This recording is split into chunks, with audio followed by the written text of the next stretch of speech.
la paupérrima influencia ejercida en la educación argentina, tras la caída de Rosas, 1852, infiltró en la patria, falacias que hasta hoy perduran y efectúan daños irreparables.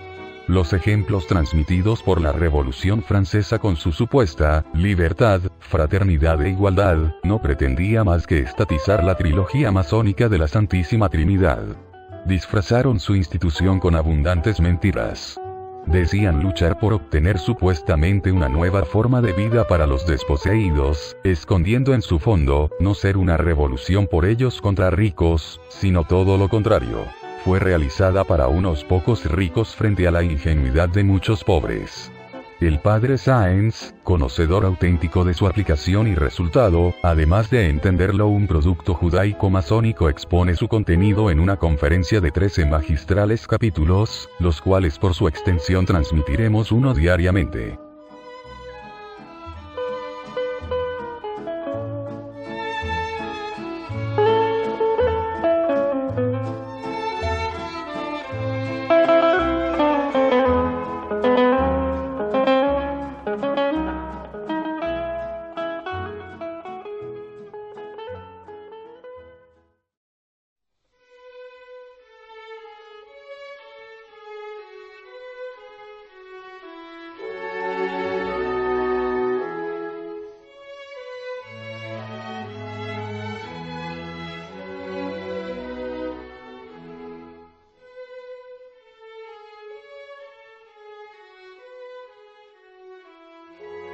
Vamos a retomar algo que no está puesto en el programita, pero sí en general de este año, todavía de 1792, en donde estamos abocados para adelantar.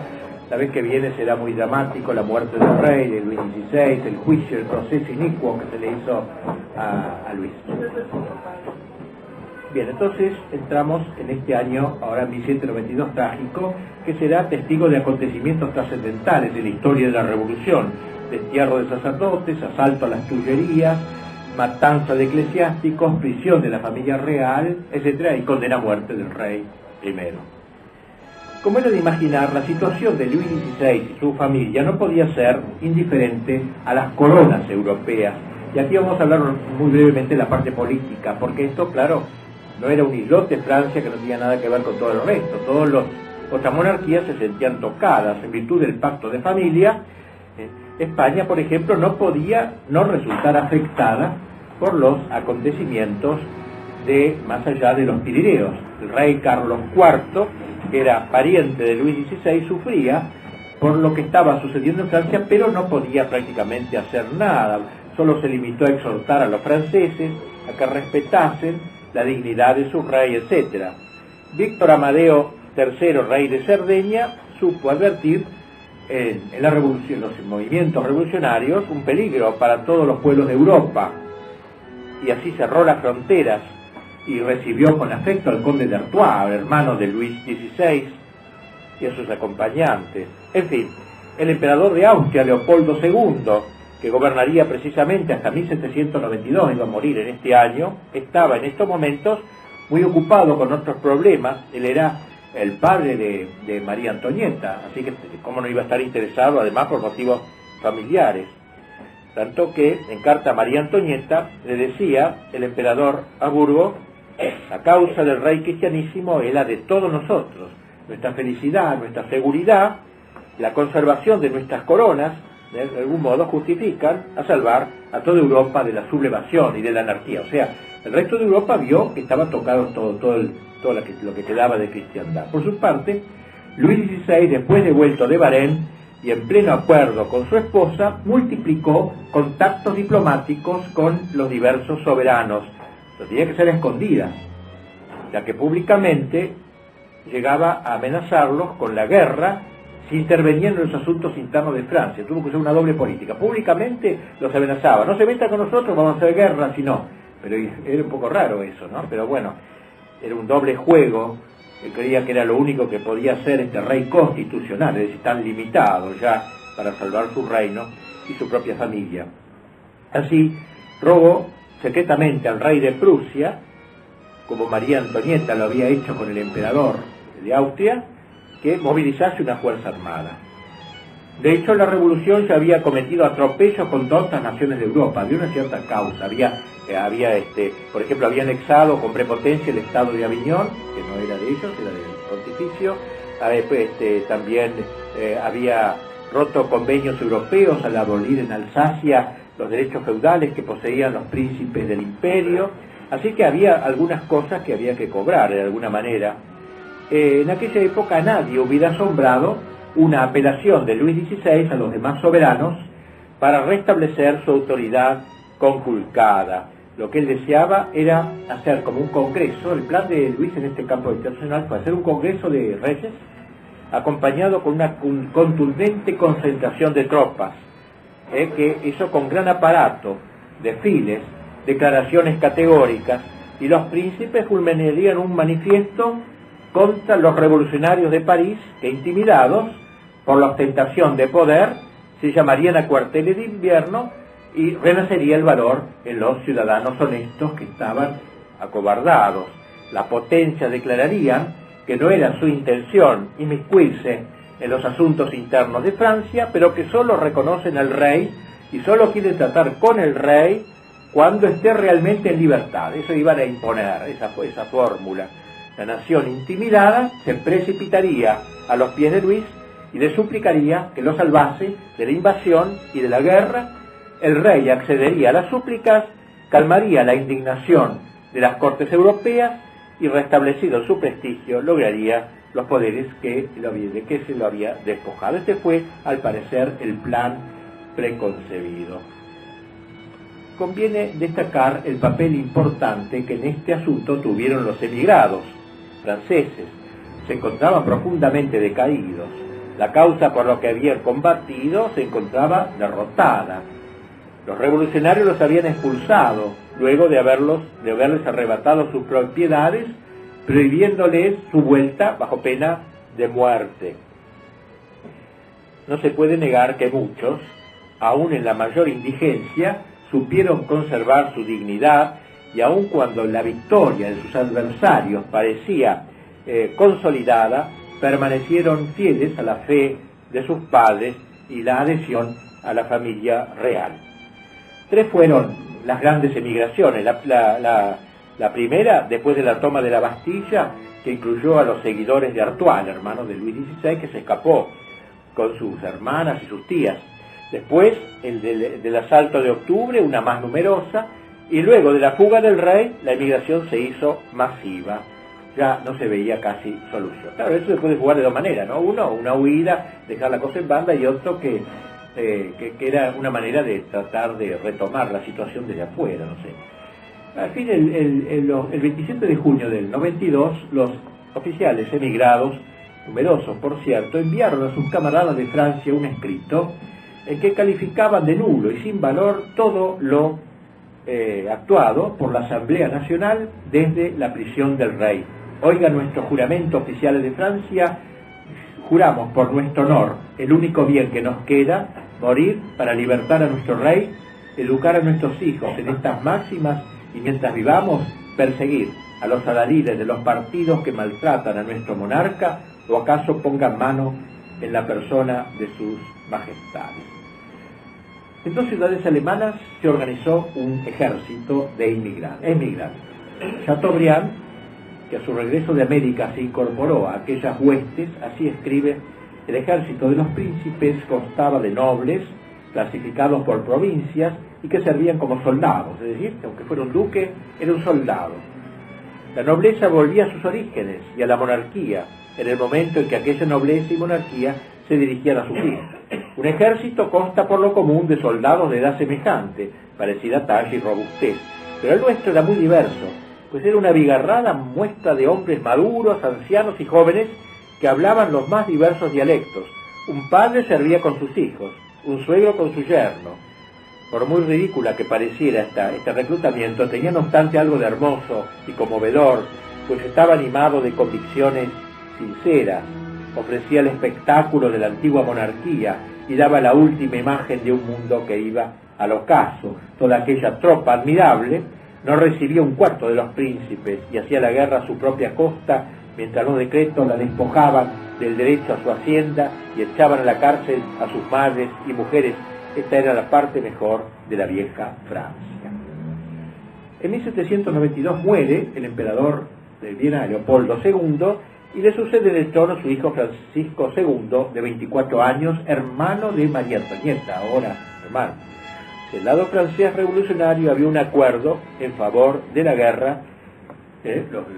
Los revolucionarios también querían la guerra, pero la tenían como una cruzada invertida, podríamos decir, en favor de la revolución, para llevar las ideas de la revolución a toda Europa. Entendían que para acabar de demoler la monarquía en Francia, la ruptura de la alianza austríaca, como decía uno de ellos, es tan necesaria como la toma de la Bastilla. Así que ahora había que hacer la guerra afuera también. Austria era el aliado oficial de la familia del rey y de la reina. Fue el general Dumouriez, comandante francés, quien le sugirió al rey que calmara al emperador. Y logró su propósito, ya que Luis XVI le escribió así: mi señor hermano y sobrino, el reposo de Europa depende de vuestra contestación. Vuestra Majestad no puede dudar de que he aceptado la Constitución por mi libre voluntad y sin ser forzado. Pobre, ¿no? Le dice esto. He jurado mantenerla, mi reposo y mi honor están enlazados con ella, y mi suerte depende de la suerte de la nación, cuyo representante hereditario soy, y que a pesar de todas las calumnias merece y conservará la estima de todos los pueblos. Los franceses han jurado vivir libres o morir, y yo he prestado el mismo juramento. Pobre rey, vivir libre o morir. Y yo he prestado el mismo juramento. Eres ya un prisionero de sus súbditos. Eres un prisionero, podríamos decir, de tus súbditos. No puedes salir de las puertas de París para respirar el aire libre sin pedir permiso al intendente. Te pareces a un león a quien han roto los dientes. No puedes decir, eres libre. Todavía no había llegado una respuesta cuando Dumouriez, el rey general, le apremió al rey a declarar la guerra. Una vez más, Luis cedió para salir al paso el reproche de que traicionaba a su país, en connivencia con Prusia y Austria. Y entonces se presentó a la asamblea con sus ministros y dice, pasa a la acusación de Austria, se calumnia a Francia. Emigrados rebeldes, dicen ahí en la asamblea, hallan refugio en nuestros vecinos, se congregan en nuestras fronteras. Austria siempre ha abusado del tratado de alianza con Francia. La muerte del emperador José parecía prometer reposo, pues su sucesor Leopoldo había sido en Toscana un filósofo en el trono, pero está guiado por el mismo espíritu hostil. Lo que Kaunitz llama partido jacobino, dice el rey, es la Asamblea Nacional, que toda la nación en ella representada. Lamentable discurso, pronuncia. Cuando se terminó de leer la relación, se levantó el rey y dijo, con voz temblorosa, acabáis de oír la propuesta que ha sido hecha en mi Consejo de Estado, yo he dado para ello mi asentimiento, ahora vengo conforme a las prescripciones de la Constitución a proponeros la guerra contra el rey de Hungría y Bohemia, como se llamaba, de Viena. Aplausos, obviamente, interminables al rey. Fue en abril cuando Francia declaró la guerra a Austria, esa guerra que con el tiempo llegaría a Prusia, Saboya, Nápoles, Bélgica y más adelante a Roma, España y Rusia, con Napoleón, porque todas estas guerras se van a ligar ahora, se extendería durante 23 años, nada menos. Aquí empezarían esas guerras, incluyendo las últimas. La idea era expandir la revolución, Napoleón incluido, hay que decirlo, pienso, internacionalizarla, instaurar una Europa republicana en base siempre a la soberanía del pueblo. Donde entraban los ejércitos franceses, se formaban enseguida clubes jacobinos, con las consiguientes confiscaciones y guillotinas y los comisarios políticos. El 25 de julio, el duque de Brunswick, comandante de los ejércitos de Austria y Prusia, lanza desde Coblenza un manifiesto, por el cual se exigía en nombre del ejército aliado la completa restauración del ancien régimen, declarando que se iba a tratar a sus adversarios en el poder como rebeldes sujetos a ejecución militar. Una fuerte disposición del comandante que empezaba el ataque y se internaba en Francia. Frente al ataque de los enemigos, los franceses jacobinos se sintieron enardecidos para defender su patria, su nueva patria, la patria revolucionaria. Porque se acuerda que les dije que Jean de Viguerie, que es el autor que tanto cité, escribió un libro que se llama Les deux patries, las dos patrias, donde dice que hay dos patrias, Está la patria de San Luis, digamos que para él puede llegar hasta Luis XVI si se quiere, y está la nueva patria, esta de ahora, de San Juan de la Patria, Alonso San Juan de la nueva patria, la patria de la revolución, que no es mi patria. Yo soy deudor de aquella patria, esta me es extraña completamente. Así que hay una clara delimitación, lo hace él ahora, pero ya desde entonces había la nueva patria, empezaba, por eso vamos a ver cómo se va a empezar pronto la era, año 1. Hasta la era cristiana se va a liquidar, va a empezar una cosa completamente nueva. Entonces, obviamente, los franceses revolucionarios, frente a este ataque enemigo, van a reaccionar con esta especie de patriotismo revolucionario. La expresión "la patria está en peligro", que comenzó a usarse, significaba: los extranjeros avanzan para apoyar a Luis XVI, este es cómplice de la reina austríaca, ¿quién tiene la culpa? El rey, es la causa principal.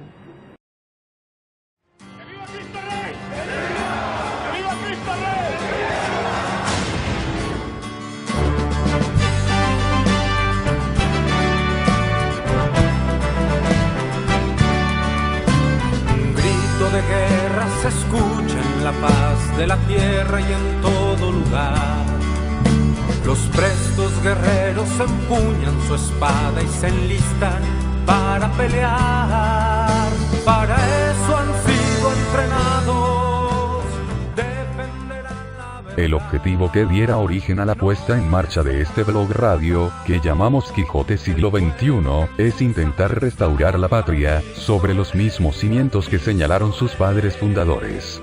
La religión católica, apostólica y romana y el orden natural, disponiendo con todos sus componentes defenderla por siempre. Así, con esos pilares elementales y necesarios, pretendemos un funcionamiento ideal. Practicando a su vez la filosofía clásica, ejecutando una política auténticamente nacional, con profundo amor fraternal, intentaremos la integración y colaboración de todos sus medios, formalizaremos la unidad de esos principios, con fe, esperanza y caridad para lograr la asistencia de Cristo, Rey de las Naciones. A quien rogamos nos dé la fuerza y voluntad de saber oponernos a todo quien atente contra ello. Por desigual que resulte enfrentar este conglomerado de apátridas, cómplices al modernismo ateo, socialismo, progresismo marxista, o como les guste llamarse, pero agregados siempre, a prestarse a la entrega de nuestro suelo al maléfico nuevo orden mundial. Invitamos por eso a todo compatriota de buena fe, valientes amigos, y contactos que nos brinda Internet, integren un frente de lucha, del lugar y posición que deseen, pero distante de la inútil y servil partidocracia, variante vergonzosa, que comúnmente proponen desde hace años y obedecen muchos como lacayos, acabando como responsables de todo robos y entregas consumados contra la nación. No conocemos mayor alegría, no existe más honroso afán que con mis hermanos estar en la línea y juntos la vida entregar a él que merece la gloria y nos reclutó por amor. Ante la rodilla se dobla y se postra el corazón. Viva Cristo Rey, viva Cristo Rey.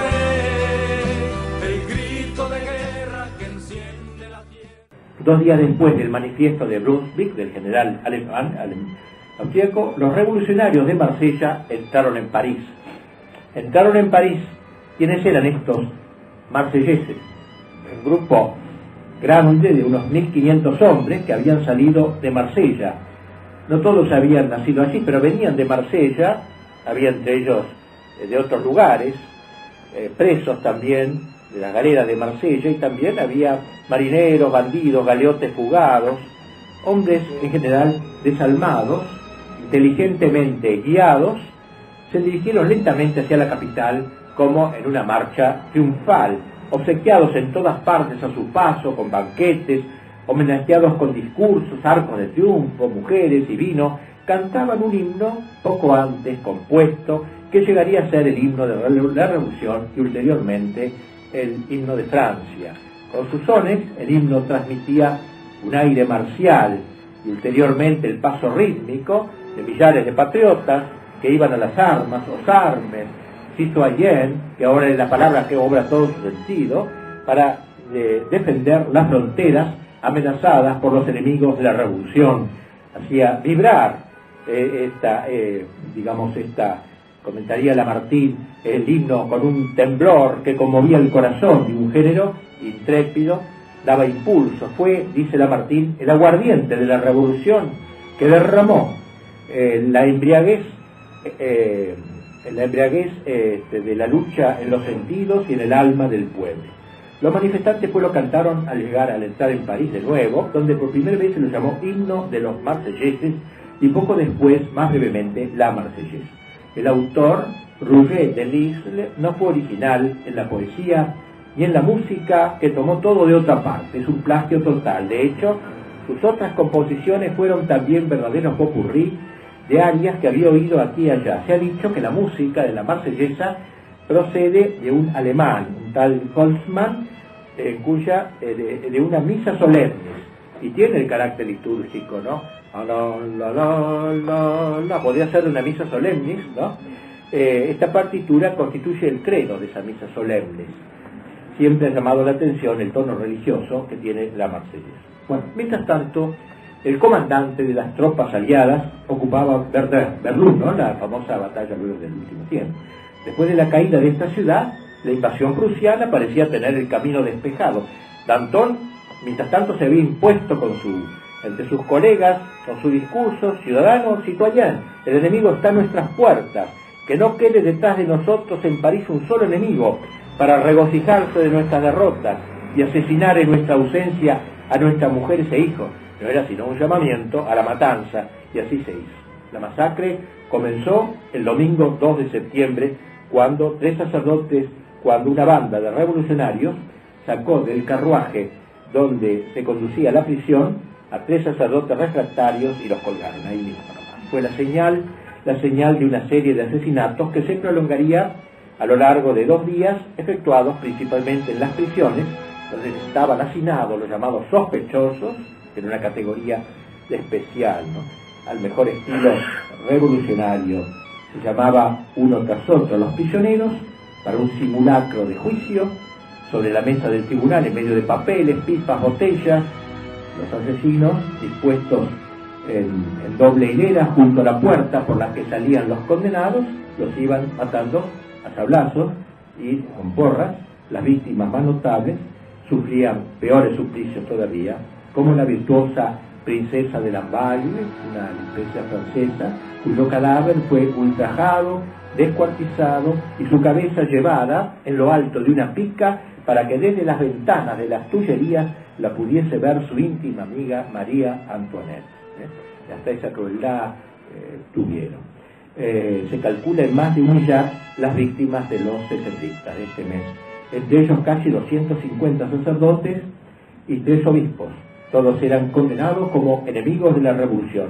Por otra parte, el empeño en vaciar las prisiones, como decía Marat, hay que vaciar las prisiones, fue seguido puntualmente, vaciándolas, pero para matar a todos, aún delincuentes comunes y prostitutas, la ligaron todos. Y en cuanto a los sospechosos sacerdotes conducidos ante estos pseudo tribunales para ser interrogados, antes de entregarlos a los verdugos se les hacía una pregunta: ¿has prestado el juramento? Y punto, ya está. Adentro, pasaba por un corredor y ahí lo iban liquidando.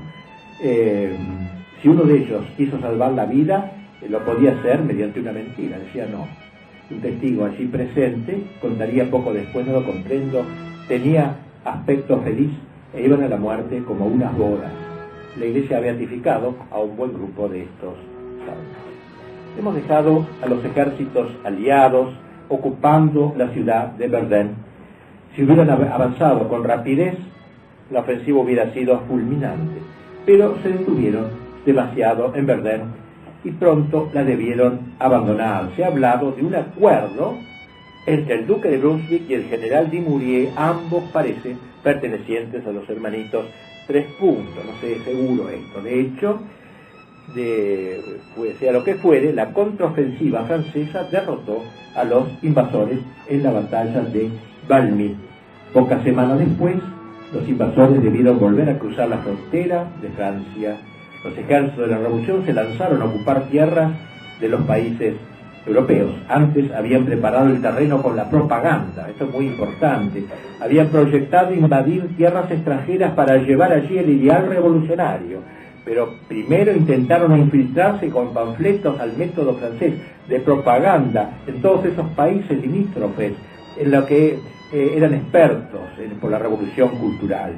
Y así apareció, por ejemplo, una alocución a la humanidad oprimida en Alemania en nombre de la República Francesa, en donde se prometía a los labradores alemanes la fraternidad, se les ofrecía libertad y una edad de oro si se unían con los franceses.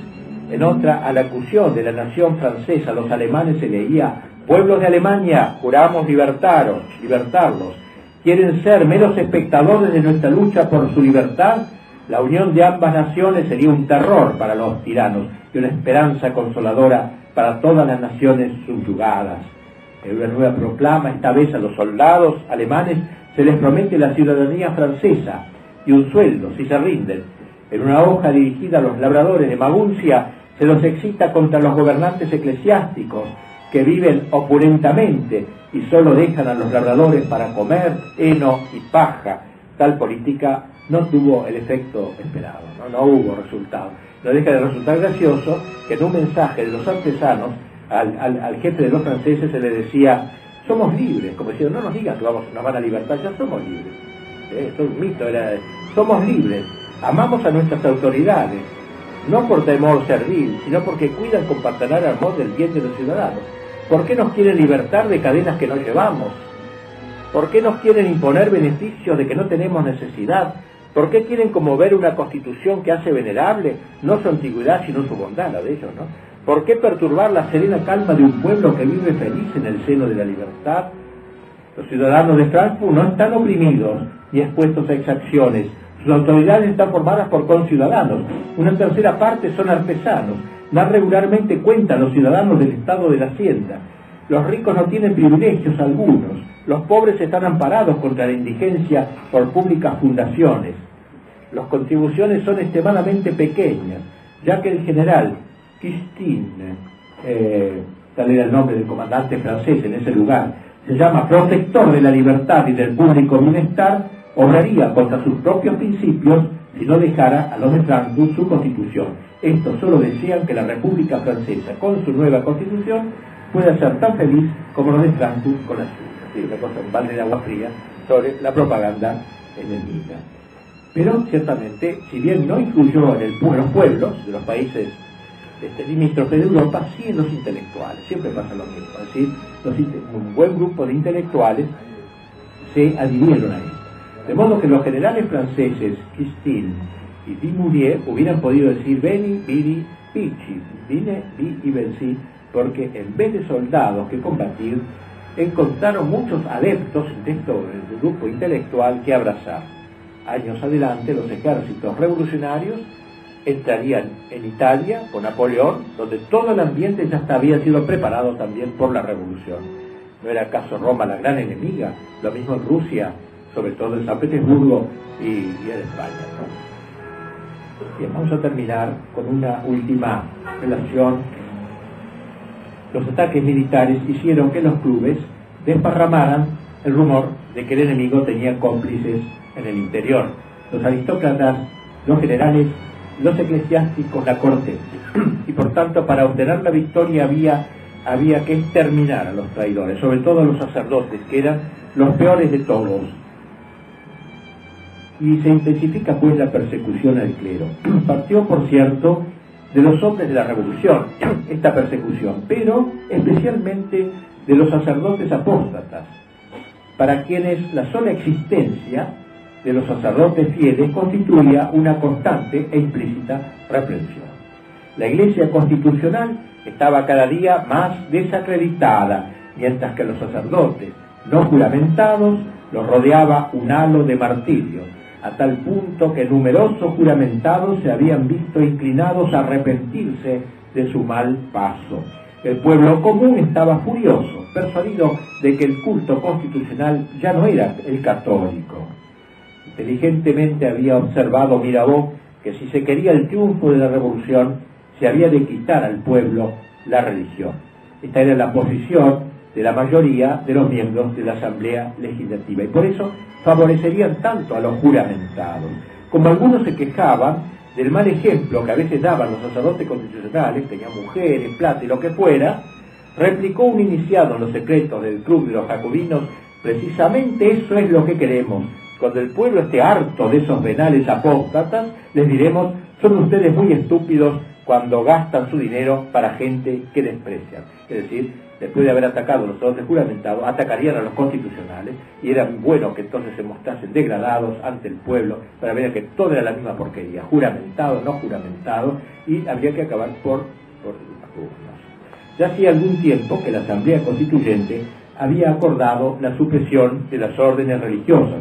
Ahora se iba por las casas de educación para la juventud y obras de beneficencia. Se dijo que no debía haber más profesores católicos, pues inoculaban el veneno del fanatismo.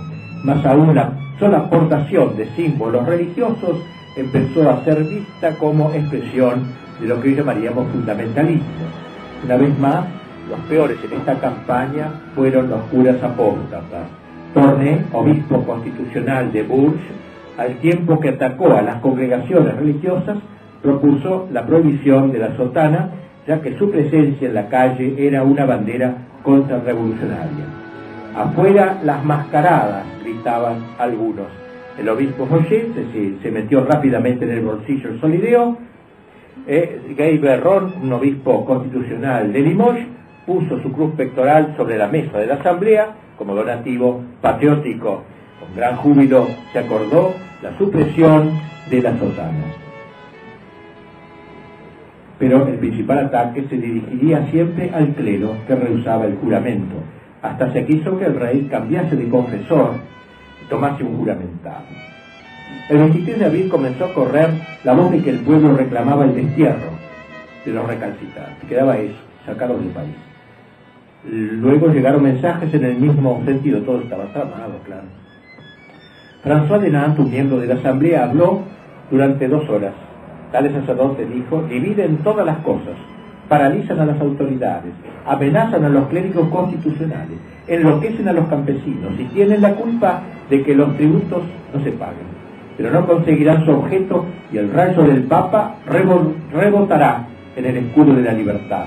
Francia quiere la libertad, la fraternidad. Esos demonios se conjuran en contra, quieren la paz y ellos la discordia. Dicen que son perseguidos mientras solo se les pide que dejen de ser perseguidores. Desde hace 30 meses predican, escriben, abusan del confesionario contra la libertad. Por eso, afuera los curas, en todas partes ríos de sangre señalan su camino. Afuera pues, envíenlos a Italia, a su Papa. Y así entonces se va llegando a 15 de mayo, las discusiones contra los sacerdotes que no habían prestado el juramento. Eran unos 50.000 que se habían negado a prestar el juramento. Alain Capuchino Chabot, que poco después pretendería la mano de una rica judía y ahora era todavía vicario general del obispado de Blois, se le ocurrió proponer que si 20 ciudadanos activos lo solicitaban en una comunidad, el sacerdote debía ser desterrado. Muy fácil, 20 que firman, desterrado. El 24 de mayo un médico llamado Guestard llevó a la asamblea una terrible noticia. Un hombre había asesinado en Finisterre a su mujer, a sus hijos y a su suegro porque iban a oír misa de un sacerdote juramentado. Un escándalo enorme. El asesinato había sido real, pero la causa no era nada que ver, la aducida, simplemente la locura producida por el ardor de la fiebre. Este hombre tiene una fiebre elevada y empezó a matar a todos sus parientes. ¿Qué hacer?, se preguntaban los asambleístas. Las propuestas duras abundaron, destacándose, como de costumbre, los apóstatas, siempre los más crueles con sus antiguos colegas. Un ex oratoriano, Guillon, dijo que la verdadera y principal causa de todas las turbulencias eran los recalcitrantes, había que proceder contra ellos con inflexible rigor. La asamblea tenía prisa, y así se resolvió el 27 de mayo, si 20 ciudadanos activos de un cantón piden que un sacerdote recalcitrante salga del reino, el gobierno del departamento está obligado a ordenar el destierro en cuanto el distrito sea del mismo parecer. Pero si el distrito no es del mismo parecer que los 20 ciudadanos, el directorio hará indagar por medio de apoderados si la presencia de dicho clérigo es perjudicial a la pública tranquilidad. Así que si 20 desarrapados, digamos así, presentaban una acusación contra un sacerdote honorable y el cantón o la intendencia intercedía por él, pero el apoderado jacobino daba la razón a los 20, entonces solo los jacobinos eran elegidos, el sacerdote había de emigrar en la miseria. Para ejecutar esta medida, otra vez había que tener la sanción del rey. Había un nuevo decreto ahora de, no ya de prestar el juramento, sino de ser expulsados todos los no juramentados. Luis XVI estaba persuadido de que presto le quitaría la vida. Estaba convencido de que daba muy poco tiempo de vida, y así que ahora no iba a seguir haciendo pasteleadas de ninguna índole. Desde aquel momento parece que hizo el sacrificio de su vida. Y esto es quizá lo que salva su figura, a pesar de tantas achicadas y ablandadas. Él se lo confesó al general Dumouriez, que en aquel tiempo era confidente de él, no queriendo presentarse ante el tribunal de Dios cargado con una segunda culpa. La primera había sido la aceptación de la constitución civil del clero cometida contra la Iglesia. Esto dio firmeza a aquel hombre, hasta entonces tan condescendiente. Opuso pues su veto. Segundo veto al decreto de proscripción. Luego van a cantar los revolucionarios: le vetó, monsieur vetó.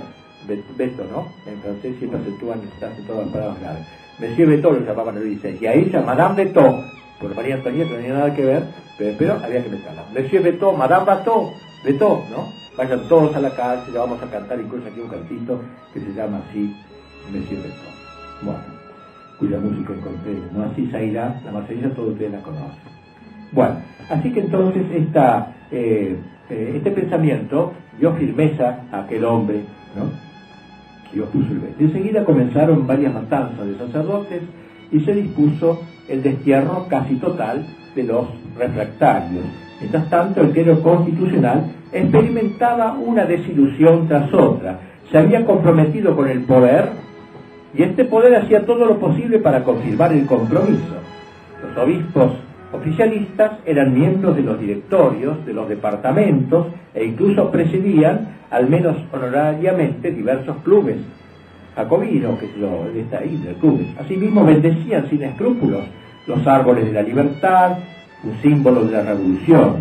La nueva iglesia era un bien del Estado, pero de un Estado sin religión, donde el clero no era representante de Dios, sino un simple instrumento del poder para la consecución de sus fines. El poder revolucionario disfrutaba, sometiendo a su capricho a los nuevos sacerdotes, solazándose en su docilidad y en su humillación. El mes de junio de 1792 fue un mes trágico. El rey vivía su propio drama buscando fuerza y socorro en la religión.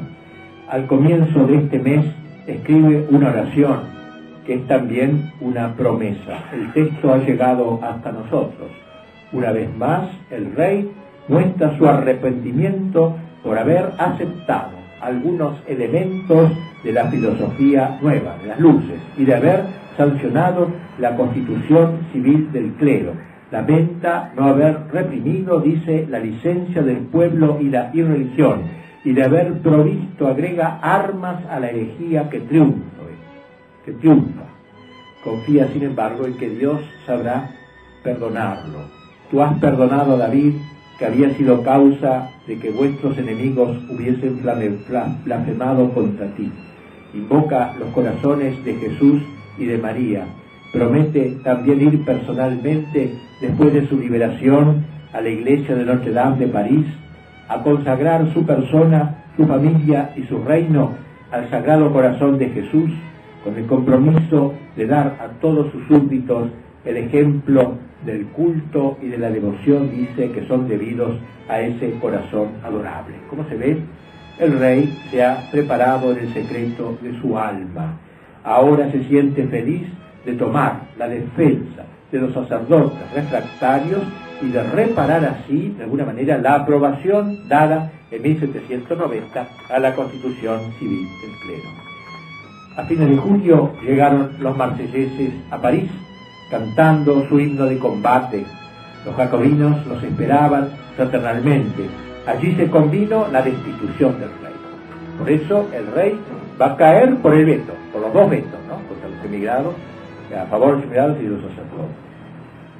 La excitación en París era cada vez mayor. A la Asamblea Nacional llegaban reiteradamente peticiones de hacer efectivo el destronamiento del rey. El manifiesto de Brunswick, el general alemán, fue comunicado a la Asamblea el 3 de agosto por uno de los ministros del rey, junto con una carta de Luis XVI. Sería su último escrito como rey a los representantes de la nación. He aceptado la Constitución, pues la mayoría la deseaba. Sentí que miraba con ella su felicidad, y esta felicidad es la única incumbencia de mi vida. Desde aquel instante me impuse por ley adherirme fielmente a la Constitución y mandé a mis ministros que la considerasen como única regla de su conducta. Doblegué mi parecer ante la experiencia probada y mi voluntad ante mi juramento. Había de trabajar para la felicidad de mi pueblo, hice lo que pude, esto basta para el corazón de un hombre de buena intención. Nunca he pospuesto la gloria o el provecho de la nación, nunca me doblegaré a la ley de los extranjeros o de un partido. Pertenezco enteramente a la nación, soy uno de ella, ningún pretexto me puede separar de ella, hasta mi último suspiro defenderé su independencia. ¿Acaso mi pueblo se convencerá algún día de que siempre ha sido mi única solicitud y mi primer amor? ¿Cuántos dolores me podrían curar el menor indicio de que su amor se vuelve hacia mí? Pero estas palabras conmovedoras se leyeron entre sarcasmos. Bien, y así terminamos hoy, para pasar, como dije, la próxima vez, momentos más dramáticos y cales ahora, proceso del rey, terrible, el asesinato del rey, terrible y heroico, que el Papa tanto, cuando sepa la muerte del rey, dirá, este hombre es un mártir.